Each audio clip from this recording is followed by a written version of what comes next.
Nous avons pu suivre 3 événements importants ce mois-ci au Venezuela. Tout d'abord, le pétrolier Technique Perdana a créé plusieurs altercations alors que 5 Américains faisaient partie de l'équipage de ce bateau qui a été arraisonné.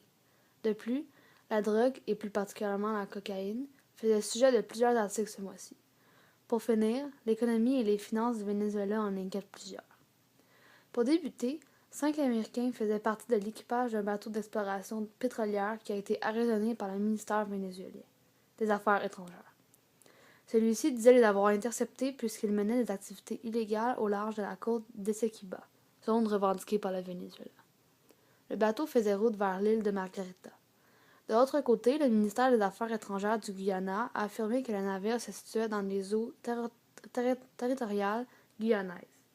Nous avons plus tard su que le Technique Perdana avait été loué par le groupe texan Anadarko pour garder un œil sur un projet d'exploration pétrolière et que le seul et unique objectif était de surveiller les exploitations de gaz et de pétrole. Finalement, après une réunion à Trinité et Tobago avec les autorités du Guyana et un procès pour le capitaine Igor Bekirov pour avoir violé la zone exclusive économique du Venezuela, dit-on, le Venezuela a rendu le bateau et a relâché les 36 membres. Ensuite, le sujet de drogue refait surface dans les médias après la découverte de 1,3 tonnes de cocaïne dans l'avion qui faisait le trajet Caracas-Paris le 11 septembre, là où 23 personnes, dont un employé de la compagnie aérienne et plusieurs militaires, ont été arrêtés et placés en détention au Venezuela. Ils disent que derrière cette affaire, il y a la mafia italienne. Tous ces mafias sont amis avec la DEA, travaillent avec la DEA, font partie du système de la DEA.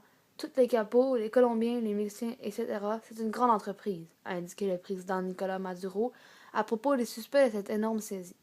Selon la police française, la drogue, par contre, était destinée à une mafia italienne.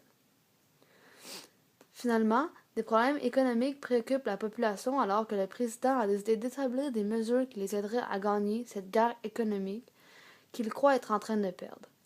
Nicolas Maduro a donc ordonné à l'armée de prendre le contrôle des filiales de la chaîne Daka, en disant à la télévision et à la radio qu'il ne reste rien dans les étalages. L'hystérie qui a créé cette baisse de prix a mené à 28 arrestations en 3 jours. Certaines pages Internet ont ensuite été bloquées par M. Maduro pour les mêmes raisons. Christine Lagarde a annoncé le 10 novembre « L'économie du Venezuela ne se porte pas bien et le pays, en froid avec l'institution de Washington, sera bientôt confronté à des choix difficiles.